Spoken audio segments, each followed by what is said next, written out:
आप सबों का ऑनलाइन DVBS में स्वागत है। Disciples of Christ church Bilaspur की कलीसिया की ओर से मैं पास्टर अभिनव पॉल आप सबों का स्वागत करता हूं। आज की इस DVBS की आराधना में हमें उस रब की, हमारे उस ईश्वर की हम सन्ना करेंगे, उसकी महिमा करेंगे, लेकिन इसके लिए प्रार्थना करना जरूरी है। तो आइए सबसे पहले प्रार्थना में जाएंगे। हाथ जोड़ो, आंखें बंद करो और प्रार्थना में चलेंगे। और प्रार्थना में अगुवाई श्रीमती ज्योत्सना पॉल करेंगी।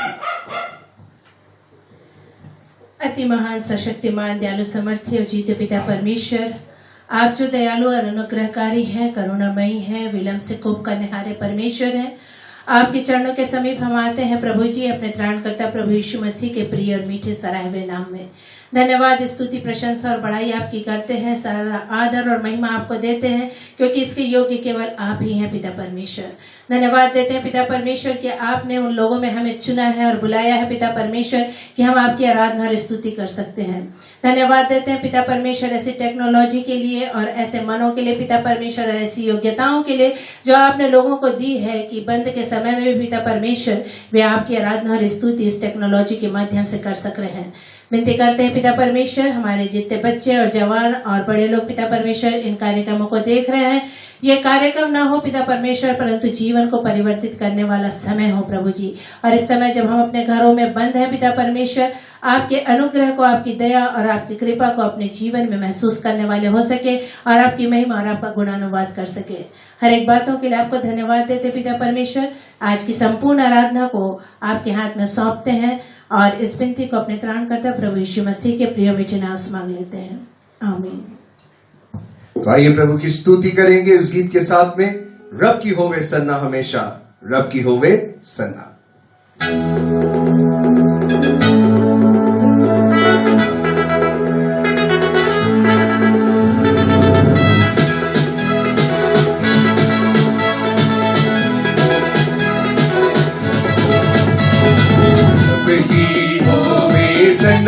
हमेशा रब की होवे सन्ना, मिलके गाओ रब की होवे सन्ना हमेशा, रब की होवे सन्ना, रब की होवे मदद सराही, रब की होवे मदद सराही,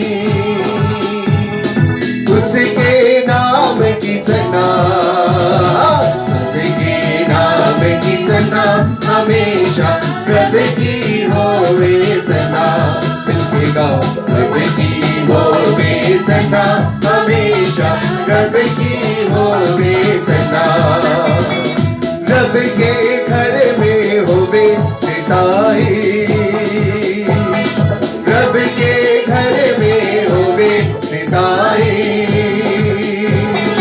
उसकी हम दो सन्ना, उसकी हम दो सन्ना हमेशा, रब की होवे सन्ना, मिलके गाओ रब की होवे सन्ना हमेशा, रब की होवे सन्ना, सारे मिलकर ताली बजाओ, सारे मिलकर ताली बजाओ,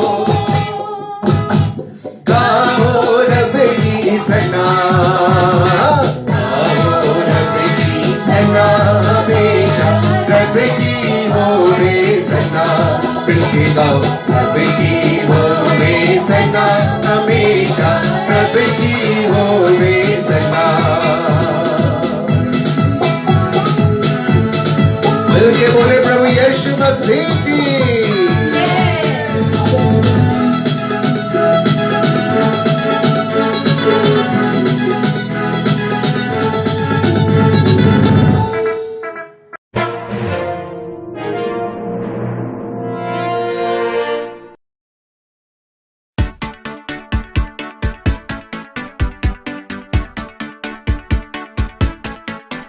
I can fly around like a superhero and know I'm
नाम में एक बार फिर से आप सभी को जय मसीह की।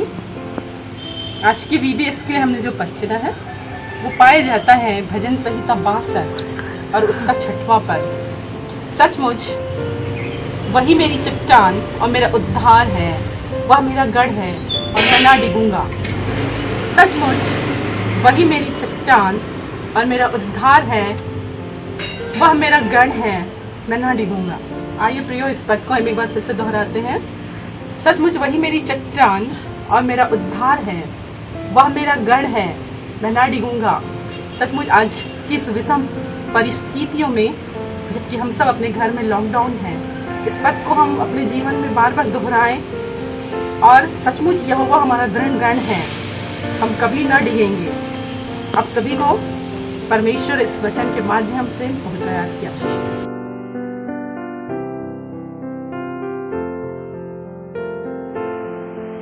हेलो, चलो आज फिर VBS का दूसरा सप्ताह चालू होने वाला है।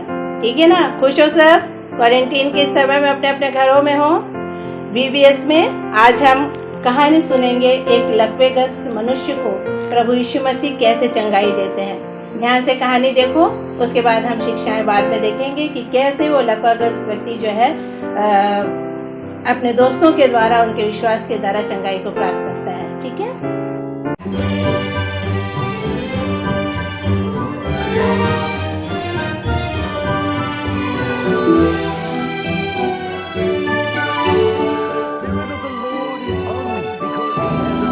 Me to proclaim good news to the poor.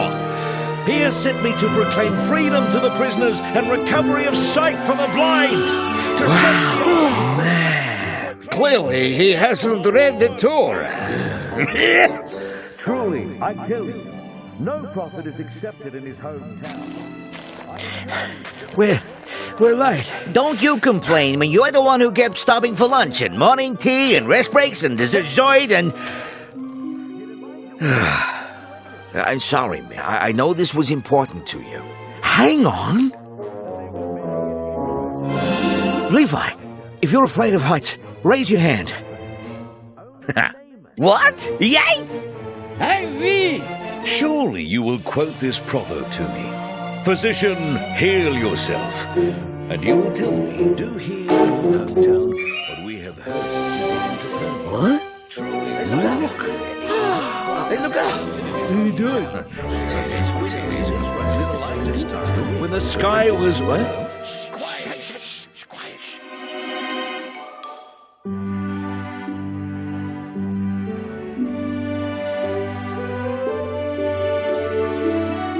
Friend, your sins are forgiven. Forgiving sins? Who is this fellow who speaks blasphemy?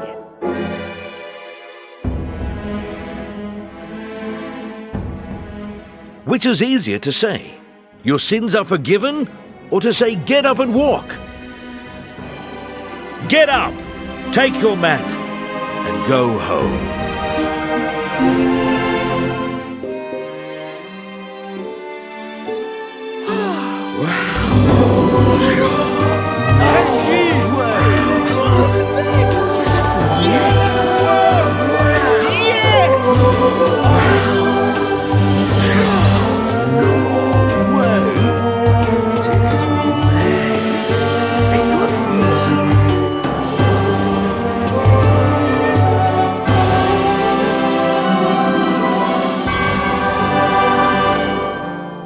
मुझे पूरा विश्वास है कि तुमने कहानी बहुत ध्यान से देखी होगी।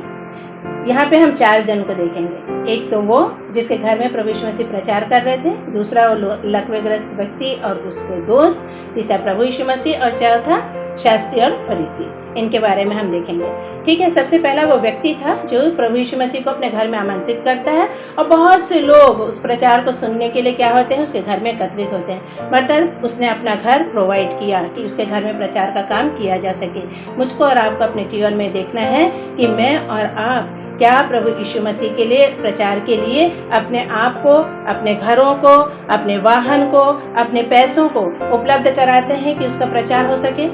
दूसरी चीज, वहाँ हम देखते हैं कि उसके दोस्त जो हैं वो उसको लेकर जब आते हैं तो भीड़ के कारण क्या है, अंदर प्रवेश नहीं कर पाते, परंतु वे निराश नहीं होते। वो क्या करते हैं, छत को खोलते हैं और उसके बाद उस लकवेग्रस्त व्यक्ति को क्या करते हैं, अंदर प्रभु यीशु मसीह के सामने लाते हैं।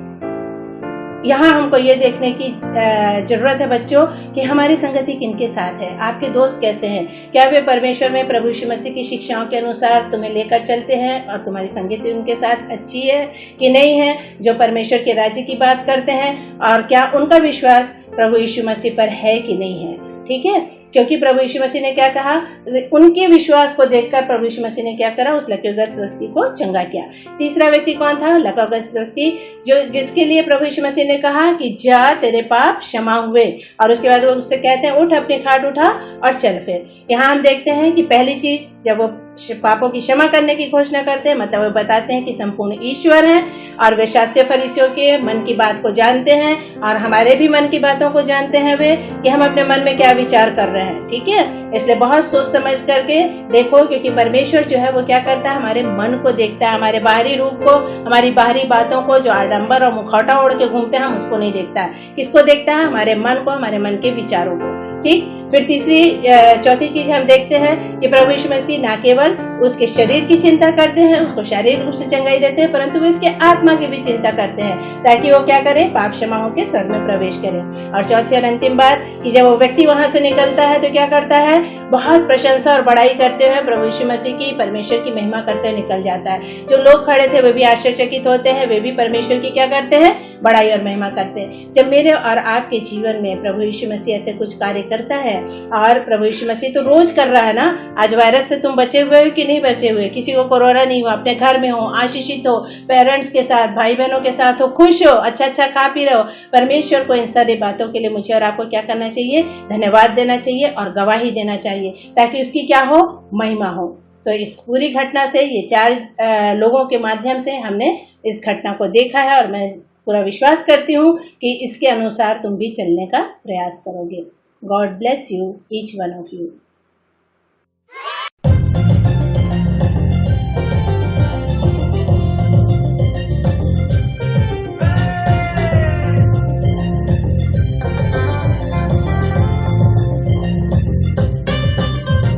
जब से प्यारा यीशु जीवन में आया, बदला सा लगने लगा, ये धरती अंबर बहती ये नदियाँ गाने लगा। जब से प्यारा यीशु जीवन में आया, बदला सा लगने लगा, ये धरती अंबर बहती ये नदियाँ गीत गाने लगा। जो न कभी देख न सके देखने लगे यार, जो न कभी चल न सके चलने लगे यार, जो न कभी देख न सके देखने लगे यार, जो न कभी चल न सके चलने लगे यार। जब से प्यारा यीशु जीवन में आया, जब से प्यारा यीशु जीवन में आया, जब से प्यारा यीशु जीवन में आया, बदला सा लगने लगा, ये धरती अंबर बहती ये नदियाँ गीत गाने लगा। जो न कभी सुन न सके सुनने लगे यार, जो न कभी बोल न सके बोलने लगे यार, जो न कभी सुन न सके सुनने लगे यार, जो न कभी बोल न सके बोलने लगे यार।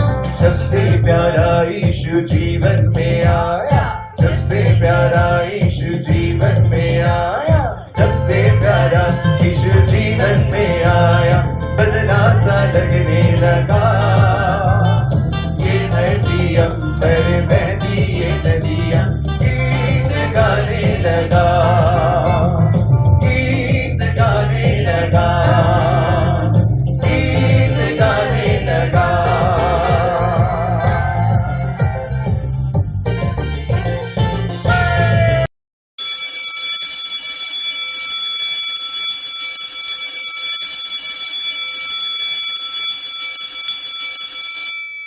प्रभु में मेरे प्यारे बच्चों, प्रभु यीशु मसीह के मधुर और प्रिय नाम में आप सबों को जय मसीह की। बच्चों, आज मैं और आप क्रूस की कथा के महत्व के विषय में कुछ बातों पर विचार करेंगे। हाँ, क्रूस, ये क्रूस मसीहियों का एक प्रचलित प्रतीक चिन्ह है और यह एक ऐतिहासिक सत्य भी है कि प्रभु यीशु मसीह को क्रूस पर मृत्यु दंड दी गई और यही क्रूस नाश होने वालों के लिए मूर्खता पर हम उद्धार पाने वालों के लिए परमेश्वर की सामर्थ है। पहला कुरिन्थी 1:18 में लिखा हुआ है, क्रूस प्रेम का प्रतीक है। जैसे यूहन्ना 3:16, परमेश्वर ने जगत से ऐसा प्यार किया कि उसने अपना इकलौता पुत्र दे दिया ताकि जो कोई उस पर विश्वास करे वह नाश न हो परंतु अनंत जीवन पाए। क्या ऐसा प्रेम कभी किसी ईश्वर ने किसी मनुष्य से किया है? नहीं।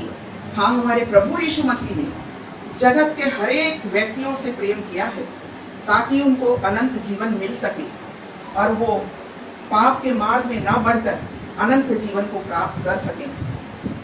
क्रूस की मृत्यु के साथ साथ बच्चों, प्रभु यीशु मसीह का पुनरुत्थान होना मसीही विश्वास का आधारशिला है और यही पुनरुत्थान अर्थात मृतकों में से जी उठना पूरे संसार के लिए एक गवाही बन चुकी है। पहला कुरिन्थी 15:12 से 14 में पढ़ने में देखने में मिलता है, यही पुनरुत्थान जो है हमारे विश्वास का मुख्य आधार है और यही हमारा प्रचार का विषय भी है कि हम प्रभु यीशु मसीह को मृतकों में से जीवित पाते हैं। प्रभु यीशु मसीह हमारे पापों का दंड हमारे पापों के दंड का मूल्य चुकाया और शैतान के कार्यों को उसने नष्ट किया। दूसरा कुरिन्थी 4:5, प्रभु यीशु मसीह जो है हमारे पापों का दंड क्रूस पर चुकाया। हम जब पापी ही थे, हम पापों से भरे हुए थे, तभी प्रभु यीशु मसीह हमारे पापों को लेकर क्रूस पर चढ़ाए गए और हमारे पापों को उन्होंने क्षमा किया। प्रभु यीशु मसीह हमें आत्मिक जीवन देने के लिए मृतकों में से जी उठे, ये हमारा पूरा विश्वास है जो यूहन्ना 10:10 में पाया जाता है। चोर किसी और काम के लिए नहीं परंतु केवल चोरी करने और घात करने और नष्ट करने को आता है।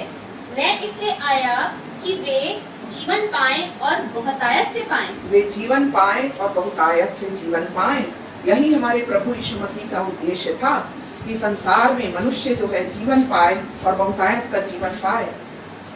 पुनरुत्थान हमें परमेश्वर की क्षमा की निश्चितता दिलाता है, अर्थात कि प्रभु यीशु मसीह का जी उठना हमें परमेश्वर की क्षमा की निश्चितता को दिलाता है कि परमेश्वर हमें किस प्रकार क्षमा किया, हमारे कितने अधर्म, हमारे कितने पाप जो हमारे जीवन में हुए, मन, वचन, कर्म, इन सारी बातों के पाप को परमेश्वर ने हमारे जीवन से क्षमा किया, जो रोमी 4:7 में हम देख सकते हैं।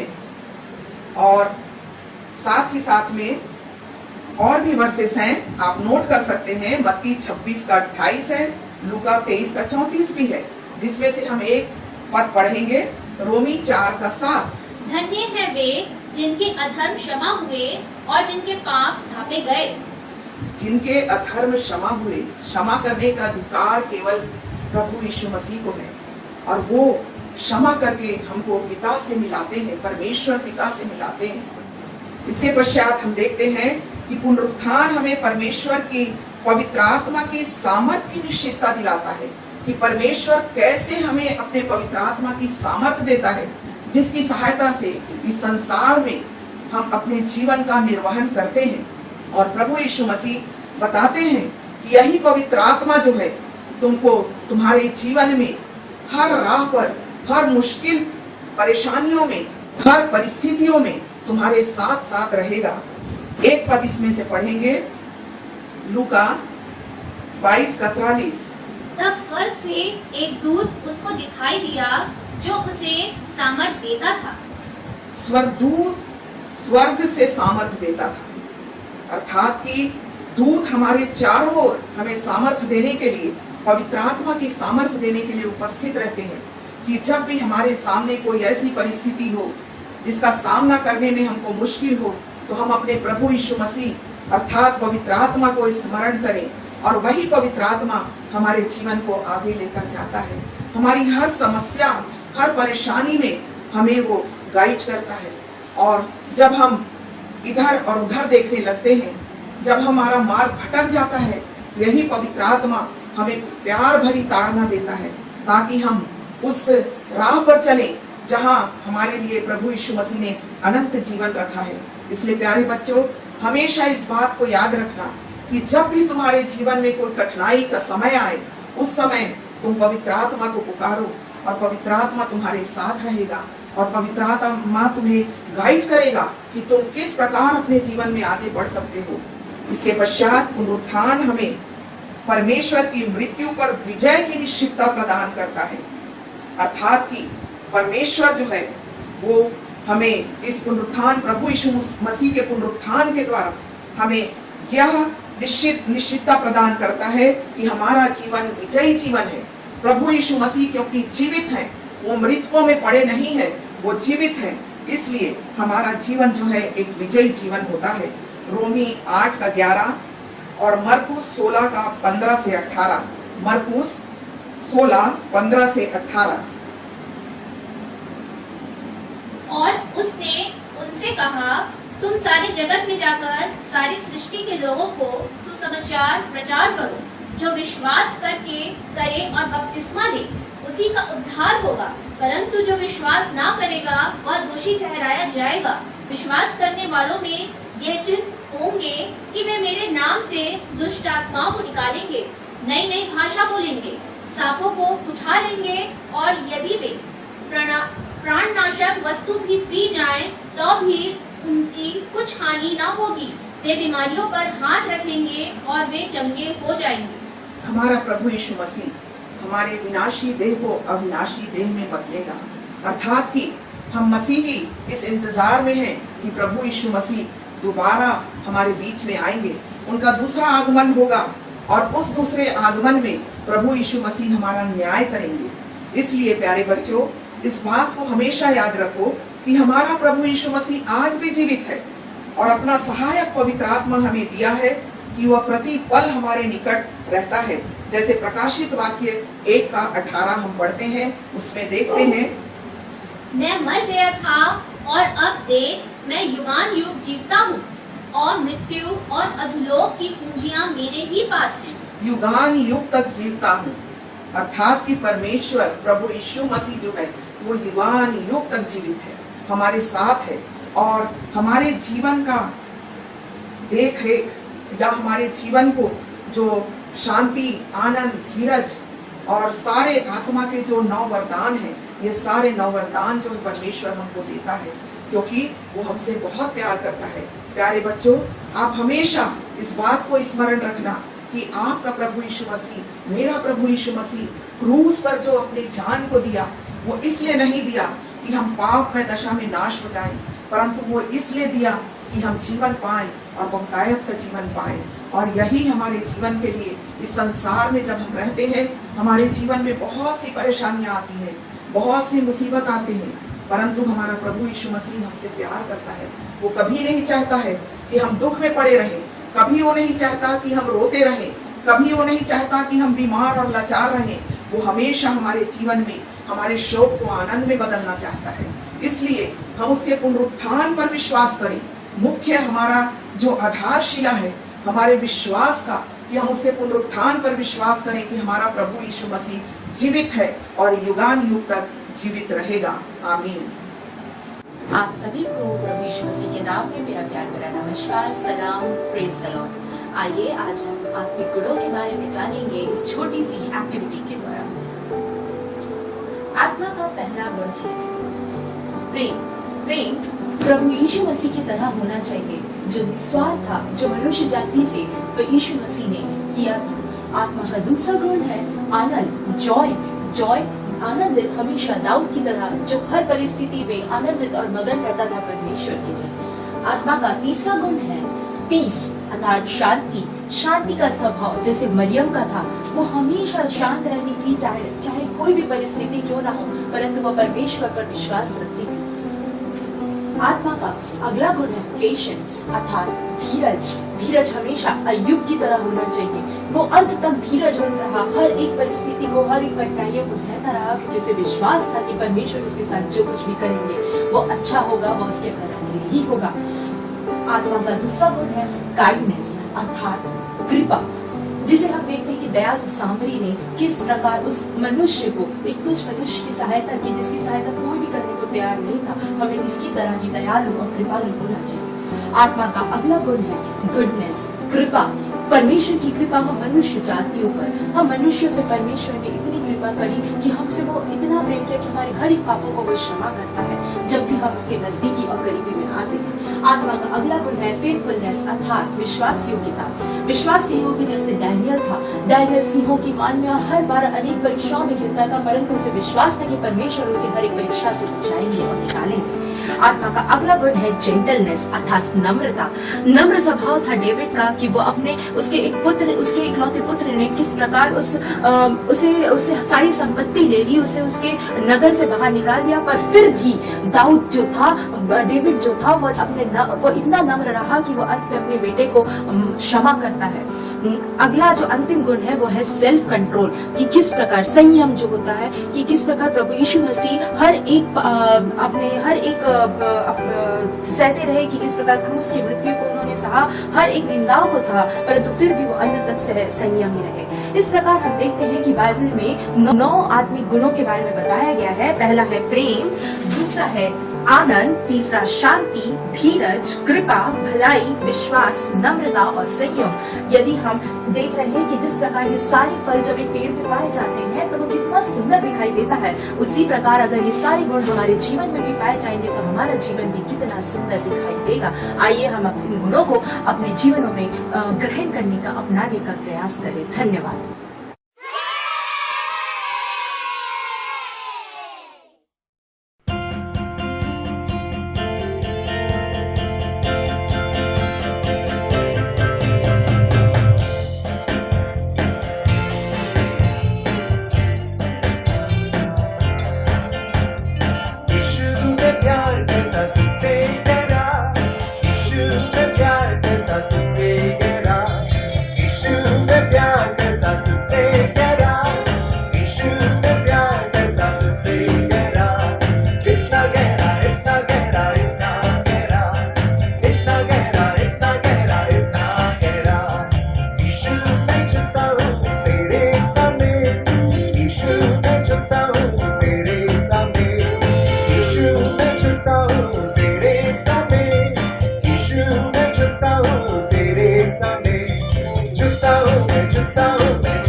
भैया चालू हो गया। अच्छा आ गया क्या? हे हाय एवरीवन, आई होप आप लोगों ने वीबीएस आज का देख लिया होगा। थोड़ी सी बातचीत आप लोगों से लास्ट में। बाइबल में लिखा है बुरी संगति अच्छे चरित्र को बिगाड़ देती है। अब ये वाला टॉपिक सुन के सारे जवान लोग थोड़े से ऐसे हो गए, ओहो वही किसी पुरानी बातें प्रभु की भैया कर रहे हैं। अब ये बात को ध्यान से सुनना, बुरी संगति अच्छे चरित्र को बिगाड़ देती है। फर्ज करो ये तुम, ठीक है? अब आपने ऐसे फ्रेंड्स बनाए जो आपको गलत सलाह देते हैं और उस गलत सलाह के कारण आपके मम्मी पापा से रिलेशन खराब हो गए। फिर वो आपको स्मोकिंग कराने लेके चले गए, फिर खराब। फिर वो आपको दारू पीने की ओर लेके चले गए, फिर खराब। पढ़ाई लिखाई से आपको दूर कर दिया, फिर खराब। और इस तरीके से वो आपको चर्च से भी दूर करते हैं, फिर खराब। अब हुआ क्या, आपके जीवन पे थोड़े से दाग आ गए। इसके बाद क्या हुआ, आपका सेल्फ कॉन्फिडेंस भी बड़ा लो है, क्योंकि आप बाइबल से दूर हैं, आपने बाइबल पढ़ी नहीं है। तो उसके कारण क्या हुआ, दुनिया की सारी प्रॉब्लम्स ने आपको क्रश करके रख दिया। अब वन फाइन डे आपको ऐसा लगता नहीं मुझे अपने जीवन में सब कुछ ठीक करना है, क्योंकि अब वो फ्रेंडशिप लंबी टिकी नहीं। अब आप थोड़े से राइट ट्रैक में आने की सोच रहे हो, तो आप सोचते हो मैं अपने जीवन को ठीक करूंगा।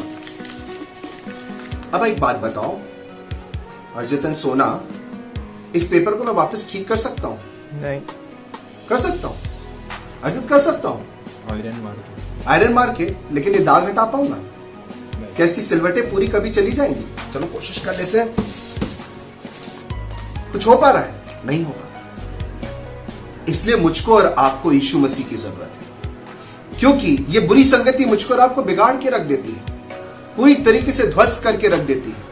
पर जब हम प्रभु यीशु मसीह में अपने आप को एक नई सृष्टि बनाते हैं, ये पुरानी बातें सब खत्म हो जाती हैं और यीशु मसीह मुझको और आपको एक न्यू बिगनिंग देते हैं। इसलिए जवानों में आपसे कहता हूं, अगर कितनी भी फ्रेंडशिप खराब रही हो, कितनी भी बुरी आदतें रही हो, अपनी संगति को सही करने के साथ साथ सबसे जरूरी है प्रभु यीशु मसीह के पास में आना।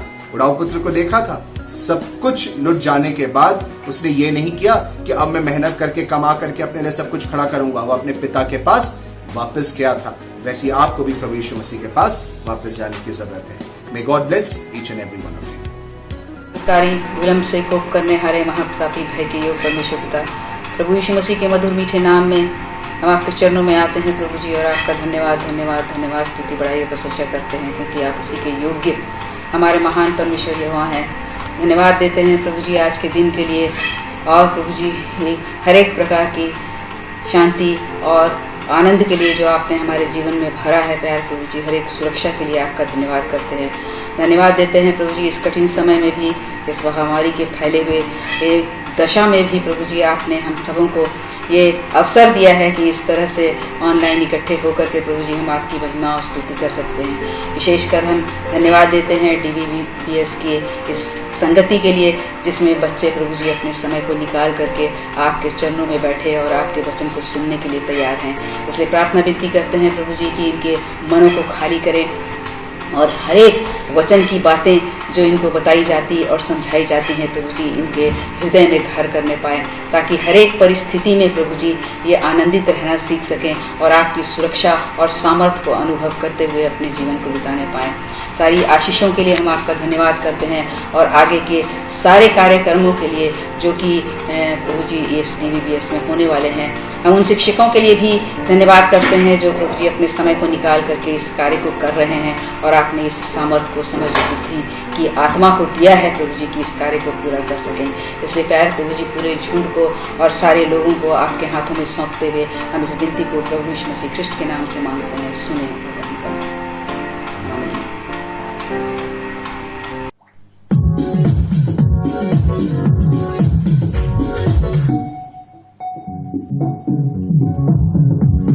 हमारा VBS हो गया है अभी, हमारा VBS हो गया है अभी। सलाम सलाम फिर मिलेंगे सभी, सलाम सलाम फिर मिलेंगे सभी। आइए हम आशीष ग्रहण करेंगे। और अब जो हमें ठोकर खाने से बचा सकता है उस अद्वैत सर्वशक्तिमान पिता परमेश्वर का प्रेम, प्रभु यीशु मसीह का अनुग्रह, पवित्र आत्मा की शांति और सहभागिता हम सबों के साथ में, विशेषकर इस VBS को देखने वाले सभी बच्चे, बड़े और जवानों के साथ अब से लेकर सदा तक बनी रहे। आमीन।